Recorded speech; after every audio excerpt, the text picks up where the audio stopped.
What is a good deal when you're looking at a short-term rental to invest? So I'm going to go over in this video just what I look at and what I do to help clients, when they're looking at a short-term rental investment here at the beach. Of course, this is something that you could do in any area, but I'm going to find a real property that has sold so we know what the purchase price is, and I'm going to make sure that it has real rental income so we can look at all the numbers, income, expenses, and figure out what the return on investment is. And I've got a quick rule that I do that lets me know initially if it's worth walking through or even taking a look at. This is your first time here, hi, I'm Rich. I'm your Maryland, Delaware beach realtor. And if you need to reach out for any reason, my contact information is down below. But without further ado, let's hop into my screen here and we'll analyze this deal. This is a property located in Ocean City, Maryland. It's a condo, 2-bedroom, 1-bath. You can see the 640 square feet, but this has all the information that we need. It's sold for $300,000, and it's got the condo fee down here, $650 quarterly, and your annual taxes here. So this is everything that we need. Matter of fact, let's take a look at the condo a little bit. So this is 4 units in a boutique building is what I would call it. You can see it's just about a block away from the beach, and we'll check it out a little bit here. So that's what this one's all about. No amenities really, but the location is at the beach, and these usually do very well. And inside looks good. It's well decorated, clean. Looks like some upgrades on the flooring. Of course, a lot of stuff is original too, like this kitchen, so nothing crazy. But just looking at this, if I was looking at this, I could see there are options to actually do some upgrades with some nicer materials that you could probably charge a higher nightly rate on a unit like this. And it does have the rental documents in here. This actually has this established rental income. It actually did $43,778 for 2021. So let's hop over here. So one thing I look at is, I call it the 1% rule. And this is something that's generally used out there. I've also heard of a 2% rule, 3%, but 1% rule definitely works. And what I do is you take 1% of your list price or purchase price, and that'll give you a monthly fee. So this 1% of 300,000 is 3,000. So if you times that by 12, that gets you $36,000 of rental income that this should be pulling in to make it worthwhile looking at. Now, it doesn't necessarily mean that it's going to be profitable at that amount. Of course, we're going to dive in a little bit deeper, but that's something that I look at, or for my clients, to make it even worth considering. Let's go on to the next slide. So let's look at the overview. So we got a $300,000 purchase price. We know the rental income I just mentioned, $43,778. And usually on this type of loan, where you have this much of a rental income, most likely it's going to be an investment loan. So they're usually at least 20% down, which would be $60,000 off your $300,000. And don't forget your closing costs. Usually closing costs run you about 3% of your purchase price, sometimes a little less, but I left it at that, at $10,000. Actually, I rounded up just to pad it a little bit. So that would be $70,000 altogether cash investment, for something like this. So let's take a look at your base expenses. What I'd like to do is to figure up your mortgage payment, you got your principal and interest. Also just like to automatically include in there your condo fee, because this is a condo. Insurance, you'll need insurance for the actual unit, interior walls, everything inside. Of course, the building will have a master policy for like flood insurance, which you pay a little bit of that out of your condo fee, which down here I have that listed as shows HOA fee. So this condo is $2,600 a year for the condo fee. You see the property taxes, $2,405. I estimated the insurance. I've had clients, get a policy for about $800, but $1,000 just in case. And I did estimate the utilities, it's a smaller unit. It was about 650 square feet, give or take. So what I've seen, in the wintertime when nobody's using it, might cost the owner $50 per month. just to keep a little bit of heat on so pipes don't freeze, whatever it may be.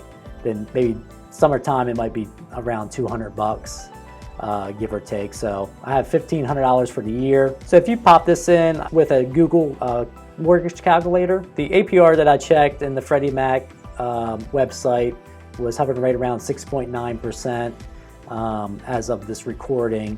Of course, this is an investment loan. It's usually close to a 1% higher, when you get that type of loan.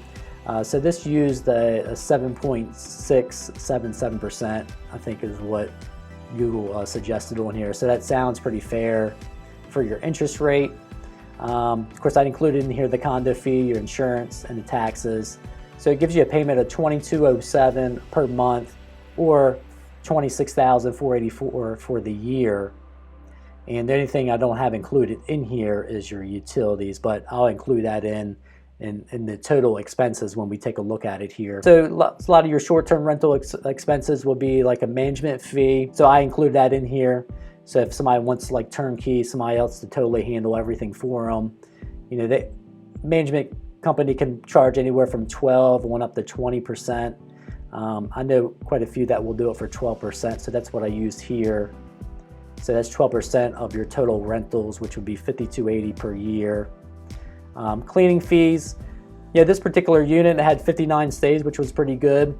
And what I did was I just had this, the owner covering half and them charging the consumer or the tenants the other half to try to be competitive. Of course, you could charge them the full amount, or you could take care of the whole cleaning fees. But I had a $3,000 expense for the year for the cleaning. Then rental license in this area is $140 to $150. So I included that. So that's a total of $8,430 for these expenses here. We have all the numbers we need to take a look at your return on your investment. And I call this your cash on cash return on investment. What am I investing? What amount of cash am I putting in? And what am I getting out of it? At here, we know the gross rental income, $43,778. So our total expenses, everything that I added up for the year would be running you $36,414.